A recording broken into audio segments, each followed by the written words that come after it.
சில பேர் வந்து என்ன நம்மளை வந்து அடிக்கவும் செய்கிறாங்க. அதை நான் பார்த்துட்டு தான் இருக்கேன். அது யார் எதுக்கு அதெல்லாம் அதுக்குள்ளே போவேன்னா. ஆனால் அவங்களுக்கெல்லாம் நான் ஒன்று தான் சொல்லிக்க விரும்புகிறேன். ஒரு செடி வளரும்போது சில பேர் வந்து அதோட இலையை பிச்சு போட்டு போவாங்க, காம்பை உடச்சி போட்டு போவாங்க, சில பேர் மிதிச்சுட்டு போவாங்க. ஆனால் அந்த டைம்ல எல்லாம் அந்த செடியோட வேர் கீழே வளர்ந்துட்டு ஸ்ட்ராங் ஆகிட்டு போயிட்டு தான் இருக்கும். அது மட்டும் அந்த இப்போ கொடுக்குற வழியெல்லாம் தாங்கிடுச்சுன்னா அதுக்கப்புறம் அது ஒரு பெரிய மரமாக வளர்கிறத யாராலையும் தடுத்து நிறுத்த முடியாது. லவ் டுடேக்கு ஹீரோயின்ஸ் வந்து பார்க்கும்போது எல்லாருமே கூட நடிக்கிறதுக்கு தயங்கினாங்க. போய் ஃபஸ்ட்டு கோமாளி டைரக்டர் அப்படின்னு சொல்லுங்கள் சார் அப்படின்னவங்க. சூப்பர், எக்ஸைட்டடாக இருக்குது ஒர்க் பண்ணேன். யார் ஹீரோ அப்படின்னு கேட்டேன். நான் தான் ஹீரோ. டேட் என்ன சொன்னீங்க? மார்ச் தான் கொஞ்சம் கஷ்டமாக இருக்குது, நான் கொஞ்சம் டேட்ஸ் மட்டும் பார்த்துட்டு சொல்லிட்டா அப்படின்வாங்க. Okay okay. இன்னொரு வெரைட்டி இருக்கும், இதில் பெர்ஃபார்மன்ஸ் ரொம்ப அதிகமாக இருக்குது, நான் கொஞ்சம் கம்மி பெர்ஃபார்மன்ஸை கொஞ்சம் ஈஸியாக பெர்ஃபார்ம் பண்ணுற மாதிரி படமாக பார்த்துட்ருக்கேன் அப்படின்னு. நான் இது புதுசாக இருக்கே பார்ப்பேன். ஆனால் சில பேர் உண்மையாக வந்து இல்லை சார் நான் கொஞ்சம் பெரிய ஹீரோவோட நடிக்க விரும்புகிறேன் அப்படின்னு சொன்னவங்களுக்கெல்லாம் தேங்க்ஸ். அரியர் மாசு இல்லை, படித்தாதான் மாசு. ஏன்னா ஒரு டிகிரின்றதும் ஒரு படிப்புன்றது எவ்வளோ இம்பார்ட்டண்ட்டுன்னு எங்கள் அப்பா எங்களை ரொம்ப கஷ்டப்பட்டு படிக்க வச்சதுனால தான் எனக்கு கோமாளின்ற ஒரு படமே கிடைச்சதும் நான் சொல்லியிருக்கேன். யூஸ்வலாக வந்து பார்த்தீங்கன்னா ஒருத்தர் வந்து நல்லா வந்து நான் எப்படியாவது சாதிச்சிடணும், முன்னேறிடணும் அப்படின்னு சொல்லிட்டு ஒரு விஷயம் பண்ணும்போது பின்னாடியே ஒரு கூட்டம் போய் இல்லை அது நடக்காது, முடியாது அப்படின்னு சொல்கிறதுக்கு ஒரு கண்டிப்பாக ஒரு கூட்டம் இருக்கும். அந்த மாதிரி நிறைய பேர் இருப்பாங்க. ஆனால் அவங்க எல்லாருக்கும் ஒரு கான்ஃபிடென்ஸ் எங்கேருந்து வரும் அப்படின்னா அவங்கள மாதிரி இருக்கிற ஒருத்தர் வந்து முன்னேறி சாதிச்சு ஜெயிச்சு காட்டும் போது நம்மளாலையும் அது முடியும் அப்படிங்கிற கான்ஃபிடென்ஸ் வரும் இல்லையா? ஸோ அந்த நம்பிக்கையை தொடர்ந்து விதைக்கக்கூடிய சுற்றி இருக்க அத்தனை பேரும் நம்மளும் ஜெயிக்கலாம் அப்படின்ற கான்ஃபிடன்ஸ் தரக்கூடிய ஒருத்தர் தான் மேடை கூப்பிட போகிறோம்.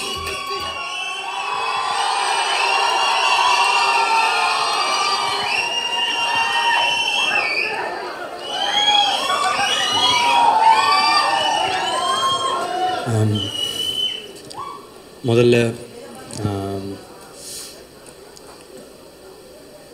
உங்களில் ஒருத்தனை இங்கே நிற்க வச்ச உங்களுக்கு நன்றி, வணக்கம்.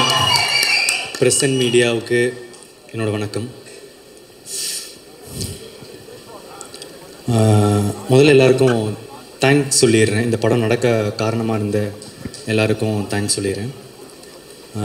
அதில் முதல்ல வந்து AGS, Aghoram sir, Ganesh sir, Suresh sir, அவங்களுக்கு சப்போர்ட்டாக இருக்க அர்ச்சனா மேம், ஐஸ்வர்யா மேம், அவங்களுக்கு சப்போர்ட்டாக இருக்கிற வெங்கட் மணிகம் சார்.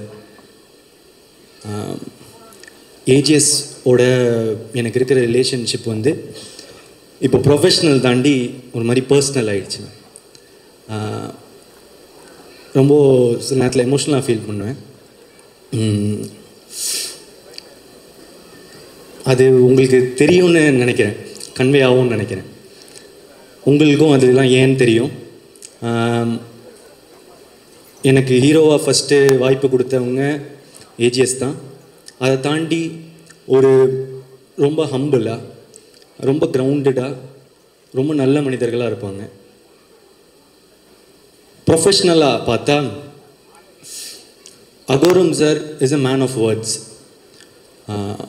சொல்கிறத செய்வார், சில நேரத்தில் படத்துக்காக சொல்லாததையும் செய்வார். இது எங்களோட 2வது அசோசியேஷன்.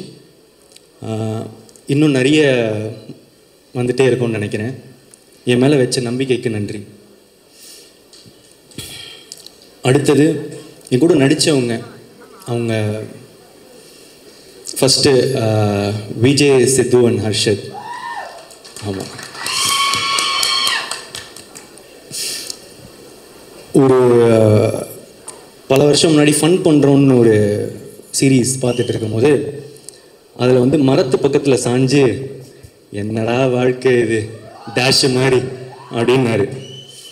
அதை பார்த்துட்டு எனக்கு ரொம்ப பிடிச்சிருச்சு. பிடிச்சிட்டு அவருக்கு மெசேஜ் அனுப்பிச்சேன்னு நினைக்கிறேன்.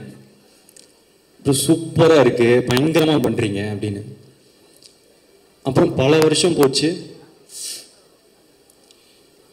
இப்போ அவர் வாழ்க்கை அப்படி இல்லைன்னு நினைக்கிறேன். பயங்கரமாக சூப்பராக இருக்குல்ல. உழைச்சா வாழ்க்கை நல்லா மாறும்ன்றதுக்கு விஜய் சித்து ஒரு எக்ஸாம்பிள். அண்ட் ஹர்ஷத் கான் செம்ம எனர்ஜி, செம்ம ஃபன்னு, ரொம்ப நல்ல பர்ஃபார்மர். நான் அவர் கூட நடிக்கும் போது தான் தெரிஞ்சது, நல்லா நடிக்கிறாரு, சூப்பராக இருக்காரு. All the best. அடுத்து ஹீரோயின்ஸ். லவ் டுடேக்கு ஹீரோயின்ஸ் வந்து பார்க்கும்போது எல்லாருமே கூட நடிக்கிறதுக்கு தயங்கினாங்க. போய் ஃபஸ்ட்டு கோமாளி டைரக்டர் அப்படின்னு சொல்லுங்கள் சார் அப்படின்னுவாங்க. சூப்பர், எக்ஸைட்டடாக இருக்குது ஒர்க் பண்ணேன். யார் ஹீரோ அப்படின்னு கேட்டேன். நான் தான் ஹீரோ. டேட் என்ன சொன்னீங்க? மார்ச் தான் கொஞ்சம் கஷ்டமாக இருக்குது, நான் கொஞ்சம் டேட்ஸ் மட்டும் பார்த்துட்டு சொல்லிட்டா அப்படின்வாங்க. ஓகே ஓகே, இன்னொரு வெரைட்டி இருக்கும். இதில் பெர்ஃபார்மன்ஸ் ரொம்ப அதிகமாக இருக்குது, நான் கொஞ்சம் கம்மி பெர்ஃபார்மன்ஸை கொஞ்சம் ஈஸியாக பெர்ஃபார்ம் பண்ணுற மாதிரி படமாக பார்த்துட்ருக்கேன் அப்படின்னு. நான் இது புதுசாக இருக்கே பார்ப்பேன். ஆனால் சில பேர் உண்மையாக வந்து இல்லை சார் நான் கொஞ்சம் பெரிய ஹீரோவோட நடிக்க விரும்புகிறேன் அப்படின்னு சொன்னவங்களுக்கெல்லாம் தேங்க்ஸ்.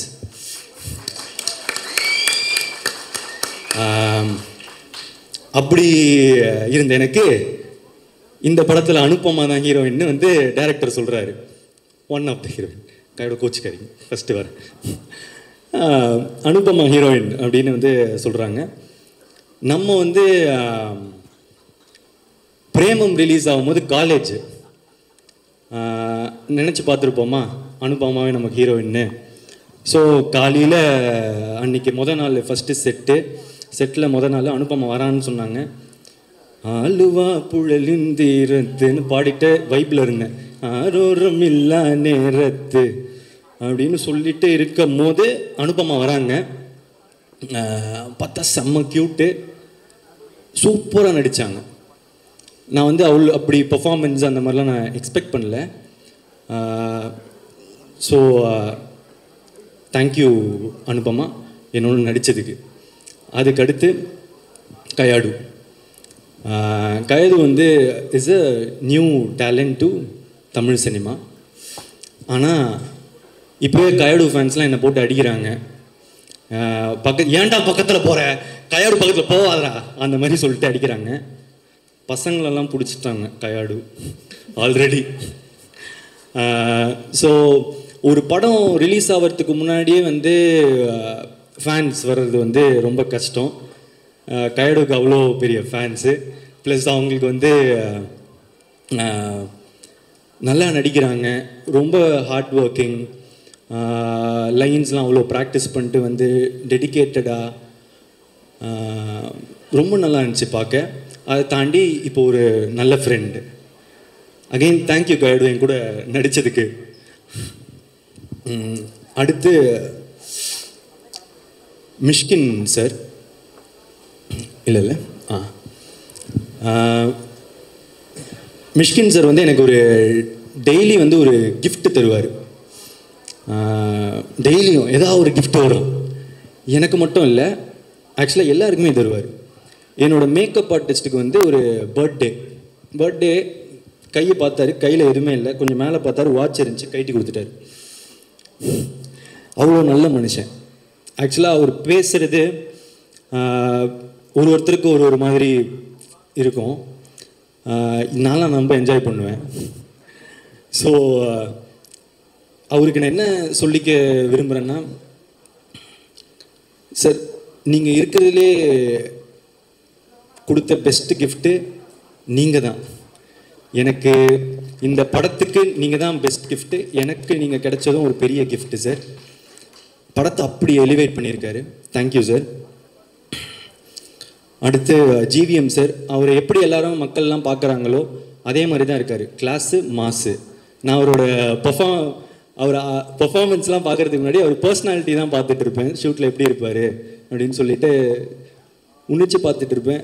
அவர் படத்தோட ஹீரோ மாதிரியே இருப்பார். அதுதான் நம்ம அனலைசிங் அவரை பார்க்கும்போது. Thank you sir. அடுத்து KS Ravikumar sir. KS Ravikumar sir வந்து நான் கோமாளியில் பார்க்கும்போது எனக்கு ரொம்ப பயமாக இருக்கும். ஏன்னா அவருக்கு தான் எல்லாமே தெரியுமே, நம்ம சொல்லி என்ன அப்படின்னு சொல்லிட்டு கொஞ்சம் பயமாக இருக்கும். ஆனால் அவர் ரொம்ப ஸ்வீட்டாக நடந்துக்க ஆரம்பித்தார். அந்த பயம் வந்து மரியாதையாக மாறிச்சு. ஆனால் இப்போ அவருக்கு தெரியாது. எனக்கு ஆக்சுவலாக அவரை பார்க்கும்போது ரொம்ப பாசமாக இருக்கும், எமோஷ்னலாக ஃபீல் ஆவேன். ஏன்னா அவர் கண்ணை பார்க்கும்போது எனக்கு அவர் தெரியும், அவர் எனக்காக நல்லது மட்டுமே நினைக்கிறாரு அப்படின்னு எனக்கு தெரிஞ்சது. எனக்கு ஒரு அப்பா மாதிரி அப்படின்னு சொல்லலாம். ஸோ கேஎஸ் ரவிக்குமாருக்கு சாருக்கு தேங்க்ஸ். அடுத்து ஜார்ஜ் மரியம் சார். அவர் மனுஷன் உண்மையிலே வந்து இன்னசென்ட் தாங்க. ஸ்க்ரீனில் பார்க்குறத மாதிரியே தான் அவர் உண்மையிலே இன்னசென்ட்டு. திடீர்னு வந்து அவர் ஏதாவது ஒரு லைன் மிஸ் ஆகிட்டாருன்னா அப்படின்னு ஃப்ரீஸ் ஆகிடுவார். இது வந்து அவர் பெர்ஃபார்ம் பண்ணும் போதுன்னு இல்லை, நான் பெர்ஃபார்ம் பண்ணும் போது கூட அவர் லைன் எதாவது மிஸ் பண்ணிட்டாருன்னா ஃப்ரீஸ் ஆகிடுவார். ஏன்னா ஐயோ அவங்க பெர்ஃபார்மன்ஸை வந்து நம்ம ஸ்பாயில் பண்ணிட்டோமே அப்படின்னு சொல்லிட்டு அடிக்கடி ஒரு இதில் வந்து அழுகுற மாதிரி இருக்கும். நான் அழுதுட்டு இருப்பேன். அதில் வந்து அவருக்கு ஒரு 4 லைன் இருக்கும். அதில் அப்பப்போ அந்த 4 லைனில் வந்து அப்படின்னு சொல்லிட்டு ஃப்ரீஸ் ஆகிட்டே இருந்தார். சார் பரவாயில்ல சார், நோ ப்ராப்ளம் சொல்லிட்டா இல்லை. ஆனால் அவருக்கு அவ்வளோ கஷ்டமாக இருக்கும் அது.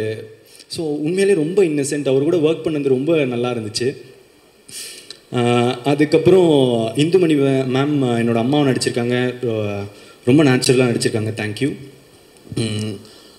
அதுக்கப்புறம் நிறைய கெஸ்ட் அப்பியரன்ஸ் இருக்குது. நான் ஷூட்டிங் ஸ்பாட்டில் ரசிச்சுட்டே இருந்த ஸ்னேகா மேம், அதுக்கப்புறம் கோபிகா, அதுக்கப்புறம் வந்து அன்வேஷி ஜெயின். ஏதாவது சில பேரை விட்டுருந்தேன்னா மன்னிச்சிடுங்க, முடிஞ்ச அளவுக்கு ஞாபகம் வச்சுக்கணுன்னு தான் பார்க்குறேன். நிறைய பேர் ஃபேட்மேன், ஜோ, இவங்க எல்லாருமே வந்து நடிச்சிருந்தாங்க. தேங்க்யூ. அடுத்தது டெக்னீஷியன்ஸில் வந்து நிக்கத்தோட ஒர்க் பண்ணணும்னு நான் ரொம்ப நாளாக ஆசைப்பட்டுட்டு இருந்தேன். லைக் லவ் டுடே அந்த டைம்லேருந்தே வந்து கால் பண்ணிட்டு இருந்தேன். ரொம்ப பிஸியாக இருந்தார். அந்த உண்மை தானே. ஸோ வந்து பிஸியாக இருந்தார், ஒர்க் பண்ண முடியல, மிஸ் ஆகிட்டே இருந்துச்சு. ஆனால் இப்போ 2 படம் ஒர்க் பண்ணுறோம் தொடர்ந்து. ரொம்ப சந்தோஷமாக இருக்குது. நான் அவர்கிட்ட எப்பவுமே சொல்கிறது, இன்னும் நீங்கள் ஒரு ஜென்டில்மேன் அப்படின்னு சொல்லுவேன். எல்லோரும் அவர் கத்துறது எல்லாம் பார்க்குறாங்க. ஆனால் நான் அவர்கிட்ட பார்க்குறது வந்து அவர் ஏதாவது தப்பாக இருந்தால் தான் கத்துறாரு. அவருக்கு எல்லாமே கரெக்டாக இருக்கணும், அவ்வளோதான். ரொம்ப ப்ரொஃபஷ்னலாக, ரொம்ப கரெக்டாக. நான் அவர்கிட்ட நிறைய கற்றுக்கிட்டேன், எப்படி பிஹேவ் பண்ணலாம். சிலதெல்லாம் வந்து காலையில் வரும்போது விஷ் பண்ணுறதுலேருந்து சரி இந்த மாதிரி நிற்கிறது மாதிரி நம்மளும் வந்து பண்ணுவோம், அந்த மாதிரி சொல்லிட்டு நான் இப்போ அதை ஃபாலோ பண்ணுறேன். நல்லது நான் கற்றுக்க வேண்டியது தானே. ஸோ அதுக்கடுத்து பிரதீப் ராகவ் என்னோட எடிட்டரு.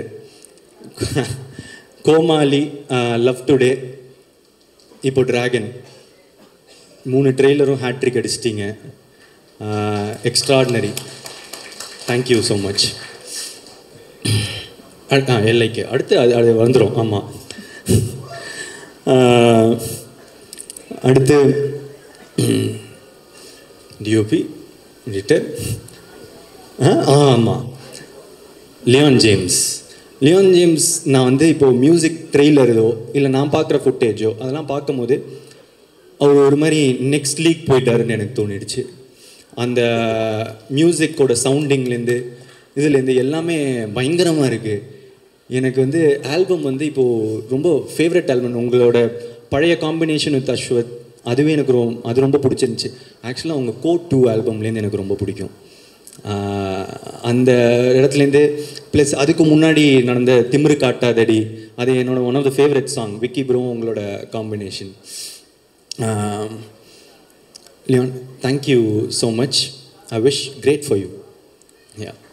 அண்ட் அதுக்கப்புறம் fight master Dilip Subbarayan sir, Vicky master, first time என்னை ஃபைட் பண்ண வச்சதுக்கு தேங்க்யூ ஸோ மச். அண்ட் அதுக்கப்புறம் choreographers Brinda ma'am, Azhar, Sandy master, Anusha, Suren எல்லாரும் உங்களோட எஃபர்ட்ஸுக்கு தேங்க்ஸ். என்னோட நீங்கள் தான் எஃபர்ட் பண்ணணும். So thank you so much. அதுக்கப்புறம் லிரிசிஸ்ட்,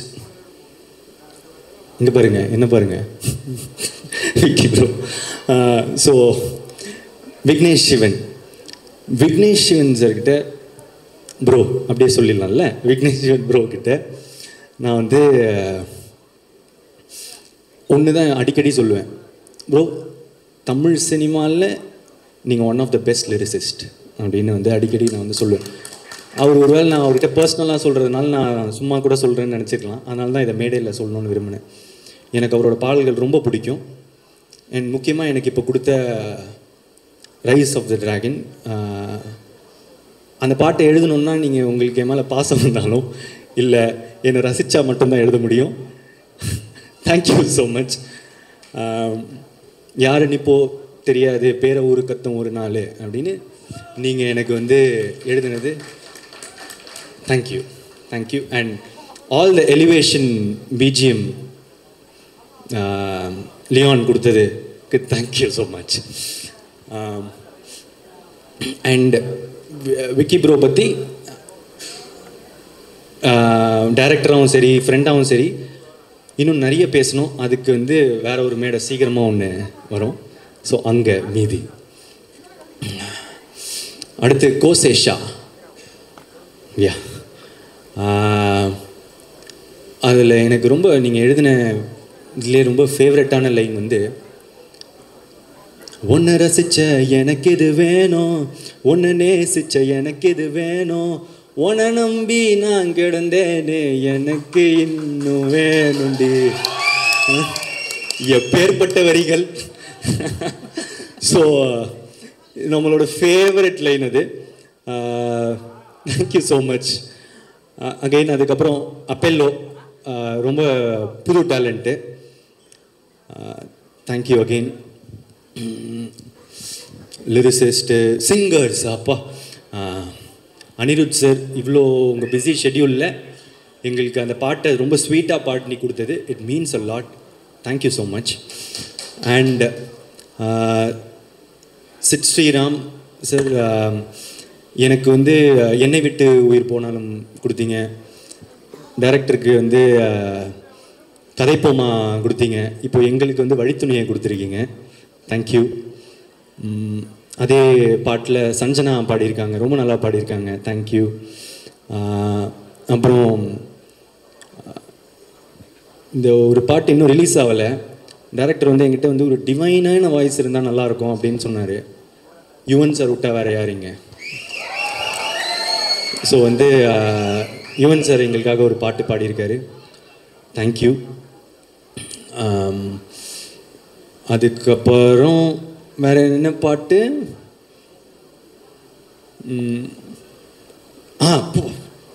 ஆமாம், STR sir. Thanks sir. First இந்த பாட்டு நீங்கள் பாடினதுக்கு தேங்க்ஸ். அடுத்து இந்த ஒரு படத்தில் நீங்கள் இந்த படத்தில் நடிக்கவே இல்லை, உங்களுக்கு அந்த ப்ரோமோலாம் பண்ணணும்னு அவசியமே இல்லை. ஆனால் என்ன கிடைக்கும்னு பார்க்காம என்ன கொடுக்கலான்னு பார்க்குறவங்க தங்க மனசுக்கு தேங்க்யூ ஸோ மச்.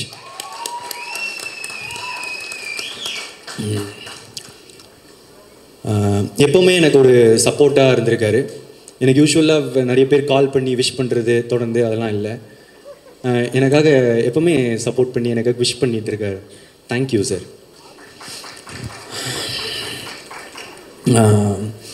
அடுத்து ஏதாவது கண்டிப்பாக மிஸ் பண்ணுவோம் தான், பார்த்துக்கலாம். ஸோ வந்து அசிஸ்டன்ட் டைரக்டர்ஸ் தேங்க்யூ. அதுக்கப்புறம் நிக்கில் சார், மாலி சார், டிஸ்ட்ரிபியூட்டர்ஸ், தியேட்டர் ஓனர்ஸ், ட்ரெய்லர்லாம் பார்த்துட்ட பிறகு சூப்பராக மீம் போட்ட மீம் கிரியேட்டர்ஸ், இன்ஃப்ளூயன்சர்ஸ் எல்லாருக்கும் தேங்க்ஸ். ப்ரெஸ் அண்ட் மீடியாவுக்கு தேங்க்ஸ்.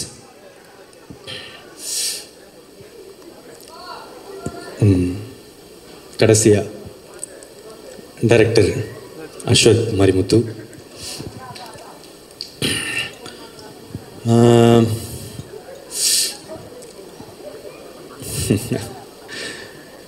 10 வருஷம் ஒரு மாதிரி நட்பா நிறைய ஓடுது.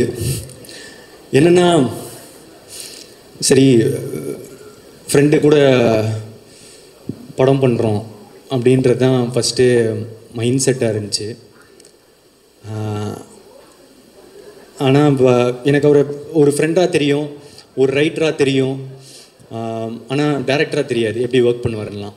அவர் எப்படிப்பட்ட ஒரு டைரக்டர்னு நான் உங்களுக்கு சொல்கிறேன். டப்பிங்கில் வந்து நான் போய் உட்காடுறேன். முதல் டைலாக் என்னென்னா, நான் டை கட்டும் போது அப்படின்னு சொல்லிட்டு இப்படி ஏற்றி கட்டணும், இவ்வளோதான், இவ்வளோதான். இப்போ இந்த ஊக்கு வந்து பிரதீப் அந்த ஊரில் ஒரு கான்ஃபிடென்ஸ் இல்லை அப்படின்னாரு. கான்ஃபிடென்ட்டாக சொல்லு. ஊரில் ஒரு கான்ஃபிடென்ஸா? ஓகே. அந்த இப்போ ஒரு சொன்னல அந்த மாதிரி இன்னும் கொஞ்சம் அதிகமாக. பிரதீப் அவ்வளோ இல்லை, நீ சொல்லும் போது வெளியே இருக்கிறவங்களுக்கா கேட்கணும், உனக்கு நீயே ஒன்று அப்படி பண்ணிக்கிறது தானே. சரி சரி சரி. இது சொன்னால் கேட்கவே கேட்காது. ஓகே.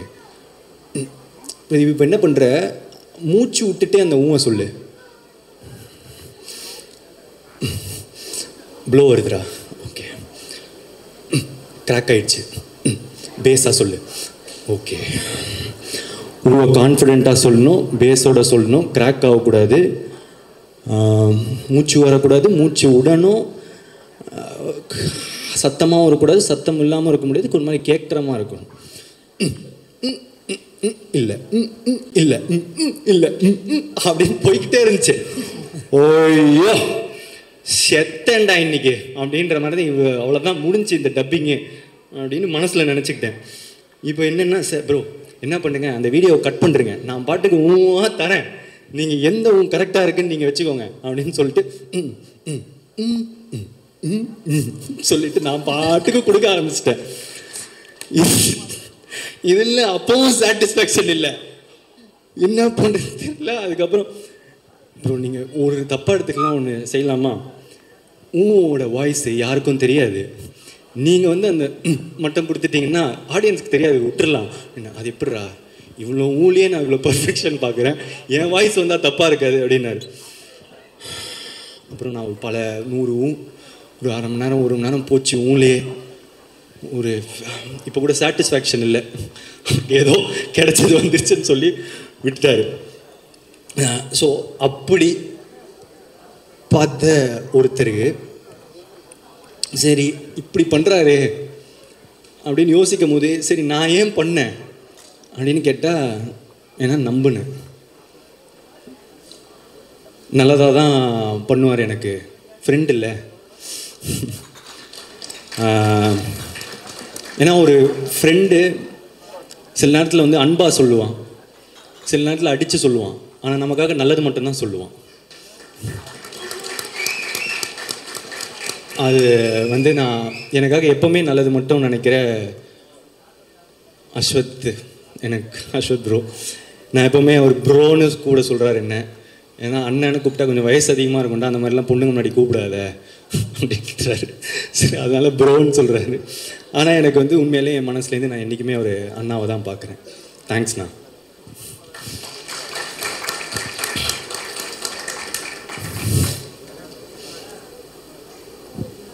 இந்த நம்பிக்கையை தாண்டி ஃப்ரெண்டுன்னு மட்டும் நம்ப முடியுமா, படம் இல்லை பிஸ்னஸ் வேறு. ஸோ அதனால் ஆனால் பார்த்தா ஓமை கடவுளேன்னு ஒரு பிளாக் பஸ்டர் ஃபிலிம் கொடுத்துருக்காரு. சரி டேரக்டர் சொன்னால் கண்டிப்பாக அப்போது இப்படி விட்டு கொடுத்த டேரக்டர்னால் கண்டிப்பாக நல்லா தானே இருக்கணும் அப்படின்னு சொல்லிட்டு எல்லா நம்பிக்கையோட பண்ண படம் தான் டிராகன். இந்த டிராகனில் வந்து நான் அவ்வளோவா பண்ணலைங்க, அவர் என்ன பண்ணியிருக்காரோ, அவர் எனக்கு என்ன சொல்லி கொடுத்தாரோ அதை தான் பண்ணேன். உண்மையான டிராகன் வந்து அவர் தான். So thank you Ashok bro. இப்போ மேட்ருக்கு வருவோம். இப்போ என்னென்னா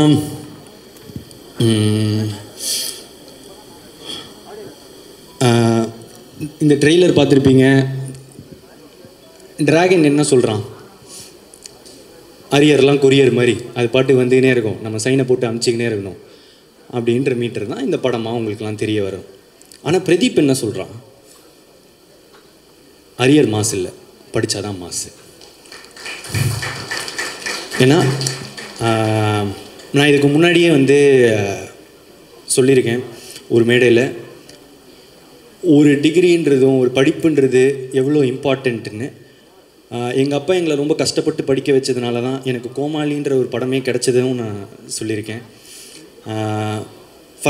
ஃபஸ்ட் டைம் கிராஜுவேட்ஸ்க்கு, ஃபஸ்ட் ஜென்ரேஷன் கிராஜுவேட்ஸ்க்கு அது எவ்வளோ இம்பார்ட்டண்ட்டுன்னு தெரியும். பிரதீப் வந்து 12th 98% வாங்கி, காலேஜில் 80% வாங்கி, ஐடியில் ப்ளேஸ் ஆகி 1.5 வருஷம் வேலை செஞ்சு, கேப்பில் சாட்டர்டே சண்டே ஆனால் ஷார்ட் ஃபிலிம்ஸ் எடுத்துட்டு நிறைய புக்ஸ் படித்து, நிறைய டுட்டோரியல்ஸ் படித்து தான் நான் வந்து இங்கே வந்திருக்கேன். ஸோ படிப்பு, லேர்னிங், கற்றுக்கிறது அதுதான் முக்கியம், அது ரொம்ப இம்பார்ட்டண்ட். அந்த மாதிரி ஒரு நல்ல விஷயத்தை தான் இந்த படமும் சொல்லுது.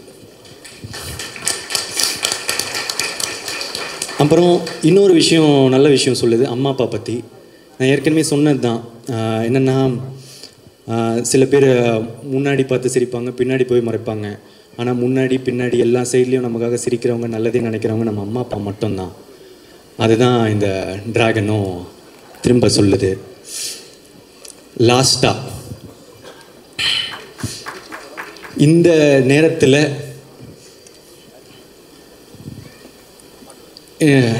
சில பேர் வந்து என்ன நம்மளை வந்து அடிக்கவும் செய்கிறாங்க, அதை நான் பார்த்துட்டு தான் இருக்கேன். அது யார், எதுக்கு, அதெல்லாம் அதுக்குள்ளே போவேன்னா. ஆனால் அவங்களுக்கெல்லாம் நான் ஒன்று தான் சொல்லிக்க விரும்புகிறேன்.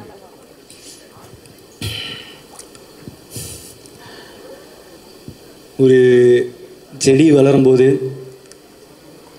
சில பேர் வந்து அதோட இலையை பிச்சு போட்டு போவாங்க, காம்பை உடச்சி போட்டு போவாங்க, சில பேர் மிதிச்சுட்டு போவாங்க. ஆனால் அந்த டைம்லெல்லாம் அந்த செடியோட வேர் கீழே வளர்ந்துட்டு ஸ்ட்ராங் ஆகிட்டு போயிட்டு தான் இருக்கும். அது மட்டும் அந்த இப்போ கொடுக்குற வழியெல்லாம் தாங்கிடுச்சுன்னா அதுக்கப்புறம் அது ஒரு பெரிய மரமாக வளர்கிறத யாராலையும் தடுத்து நிறுத்த முடியாது. இந்த நேரத்தில் அந்த செடிக்கு தண்ணி ஊற்றுற எல்லாருக்கும் நன்றி.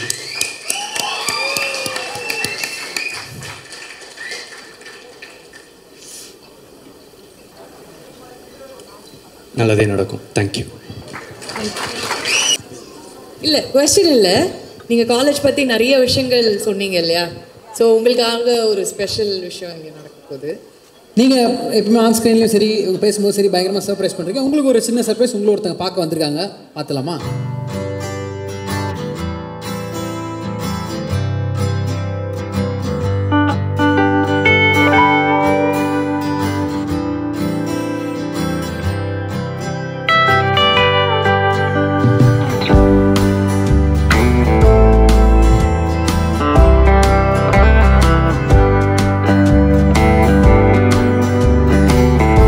உண்மையிலே சர்ப்ரைஸ், ஸ்டேஜ்லாம் இல்லைங்க. வாசுகி மேம் வந்து என்னோட ப்ரொஃபஸர். நான் ஐடிபி ரோல் நம்பர் 64. எப்போவுமே எனக்கு வந்து ஒரே ஒரு சவுண்டு தான் கேட்கும், ரோல் நம்பர் 64 கெட் அவுட் அப்படின்னு ஃபஸ்ட்டு கிளாஸ் ஆரம்பித்த உடனே இது சொல்லுவாங்க. அவங்களுக்கு பாதி நாள் என் பேரே தெரியாது, ரோல் நம்பர் 64 தான் அந்த லாஸ்ட்டு முடிகிற வரைக்கும். நான் ரொம்ப ஸ்ட்ரிக்ட்டு மேம், ரொம்ப ரொம்ப நம்மளை வந்து படுத்துகிறாங்களே அப்படின்னு தான் நினச்சிட்டு இருந்தேன். ஆனால் போக போக போக 4th இயர் அந்த இடத்துலலாம் போக போக அவங்க ஒரு ஃப்ரெண்டு மாதிரி மாறிட்டாங்க. எனக்கு வந்து ரொம்ப ஸ்வீட். அண்ட் இப்போது நான் ரொம்ப சில பேரோட தான் டச்சில் இருக்கேன். காலேஜில் வாசுகி மேம், ராதா மேம், நான் அவங்களோட தான் இப்போ இது பண்ணேன், ப்ராஜெக்ட்லாம் பண்ணேன். So thank you ma'am, thank you so much. I didn't expect. Hello ma'am, இப்போ நிறைய விஷயங்கள் கேட்கலாம். ஃபஸ்ட்டு வந்து எங்களுக்கு ஆக்டர் பிரதீப் அவர்களை தெரியும், டைரக்டர் பிரதீப் அவர்களை தெரியும், டிராகன் பிரதீப் பார்த்துட்டு இருக்கோம். ஸ்டூடெண்ட் பிரதீப் அவர்களை பற்றி ஒரு விஷயங்கள் நீங்கள் சொல்லணுன்றது ஆசை. யா, வணக்கம் அனைவருக்கும். Thanks for the invite. Kanna Laddu Thinga Aasaiya அப்படிங்கிற மாதிரி என்னோட 2 பசங்களும் இங்கே வந்திருக்காங்க. ஸோ அந்த வெற்றியை கொண்டாடுறதுக்காக கண்டிப்பாக இங்கே வந்தே தீரணும் அப்படின்னு வந்தேன். எஸ், அஷு பற்றி சொல்லும்போது அஷு வந்து ஒரு கேங் லீடர். ஆமாம், எப்பொழுதும் ஒரு மாதம் ஒரு கூட்டத்தோடையே சுற்றிட்டு இருப்பான். அப்போது வந்து அஷு கொஞ்சம் படியண்டா அப்படின்னு சொன்னால் அவன் சொல்லுவான், இல்லை +1 +2 மட்டும் தான் எங்கள் அம்மா அப்பா நல்லா படிக்க சொன்னாங்க, அதுக்கப்புறம் காலேஜில் ஜாலியாக இருக்க சொன்னாங்க. இப்போ என்ன நீங்கள் படிக்கணும்னு சொல்கிறீங்க, எனக்கு கம்ப்ளீட்டாக மைண்ட் செட்டே டிஃப்ரெண்ட் ஒன் அப்படின்னு சொல்லியிருந்தான். பிரதீப்பை பொறுத்த வரைக்கும் he is a very techie guy. Actually he says class ஆரம்பித்தோடனே 64 கெட் அவுட்லாம் சொன்னது கிடையாது. I use to call by roll number. எல்லாரும் அலர்ட்டாக இருக்கணும்னு ரேண்டமாக ஒரு நம்பர் சொல்லுவேன். அதில் நிறையா நாள் பிரதீப்போட நம்பர் வந்துடும். That is how 64 is. And then அது காலேஜ் டேஸில். அப்புறம் காலேஜ் டேஸில் வந்து yes, both of them they are chasing towards their dreams. அஷுவும் வந்து ஜாலியாக வெளியில் இருந்தாலும் அவன் வந்து அப்போலேருந்து ஷார்ட் ஃபிலிம்ஸ் நிறையா எடுத்துகிட்டு இருப்பான். அவன் கிளாஸ்மேட்ஸை வச்சு நிறைய ஷார்ட் ஃபிலிம்ஸ் அப்படியே ரிலீஸ் பண்ணிகிட்டு இருப்பான். அஸ்வத், அஸ்வத் நிறைய ஷார்ட் ஃபிலிம்ஸ் எடுத்துகிட்டு இருப்பான். அதே மாதிரி பிரதீப் வந்து அமைதியாக சைலண்ட்டாக நிறைய குறும்புகள் பண்ணுவான். ஃபார் இன்ஸ்டன்ஸ் வந்து ஒரு ஃபைலை யாருக்கும் தெரியாமல் எப்படி கிரிப் பண்ணி ஒழிச்சு வைக்கிறது, அதில் ரகசியமாக நிறைய விஷயங்கள் பண்ணுறது, இந்த மாதிரி சீக்ரெட்ஸ் எல்லாம் வந்து ஒரு ஷார்ட் ஃபிலிம் மாதிரி சொல்லிட்டு இருப்பான். And then as I said, he follows his dream. நாளைய இயக்குனர்னு எங்கள் எஸ்எஸ்என் காலேஜில் ஒரு ப்ரோக்ராம் இருக்கும். ஸோ அதுக்கு 2 பேருமே வந்து ரொம்ப ஒர்க் பண்ணுவாங்க towards that. And then Pradeep அவனுடைய ஃபைனல் இயர் ப்ராஜெக்ட் கூட அது ரிலேட்டடாக தான் பண்ணியிருந்தான். எப்படி மூவி ரன் ஆனால் இந்த as of now this is a era. And then இப்போ மூவி ரன் ஆனால் அது கேப்ஷன்ஸ் எல்லாம் சப்டைட்டில்ஸ் தன்னால் வருது. அதை வந்து அந்த டைமில் 2015 அவன் எடுத்தது ஒரு சேலஞ்சிங்கான ஒரு விஷயம். பிகாஸ் பேக்ரவுண்ட் நாய்ஸ் இருக்கும், மியூசிக் இருக்கும், டான்ஸ் இருக்கும். அப்பார்ட் ஃப்ரம் தட் அந்த ஸ்பீச்சை கேப்சர் பண்ணி அதை ரன் பண்ணுறதுங்கிறது ஒரு சேலஞ்சிங் இஷ்யூ. அது பின்னாடி ரன் பண்ணால், அதை சக்ஸஸ்ஃபுல்லாக ரன் பண்ணால், அந்த ப்ராஜெக்ட் பேனலில் I was one of the members.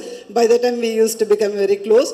ஏன்னா அவனோட டெடிகேஷன், மெட்டிகுலஸ் ஒர்க், அது எவ்வளோ நுணுக்கமாக ஒரு சின்ன சின்ன விஷயமும் பண்ணுறான் அப்படிங்கிறது வந்து ஒரு இன்ஸ்பைரிங்காக இருக்கும். ஒவ்வொரு ரிவ்யூலையும் என்ன சொல்கிறோமோ அது நெக்ஸ்ட்டு டைம் அவன் கண்டிப்பாக அதை he will carry out. அந்த மாதிரி அந்த 64 has grown up. And then next cultural ஃபெஸ்ட்டுக்கு வரும்போது, காலேஜுக்கு வரும்பொழுது எஸ்எஸ்எனில் ஒரு குரல் கேட்குது, மேம் நான் இங்கே இருக்க, யுவர் 64 இஸ் ஹியர் அப்படின்னு சொன்னான். ஸோ அந்த மாதிரி ஒரு அந்த நம்பர் மேலே ஒரு அஃபினிட்டி. ப்ளஸ் அதே பிரதீப் அப்போ எப்படி பார்த்தனோ அதே பிரதீப் அவனோட வெற்றி விழாலாம் முடிஞ்சிட்டு வரும்போது கூட the same way he use to behave. அந்த மாதிரி எந்த ஒரு இடத்துலையும் நான் ஒரு பெரிய ஹீரோ ஆகிட்டேன் அந்த மாதிரி பிஹேவ் பண்ணதே இல்லை. Always he is very humble.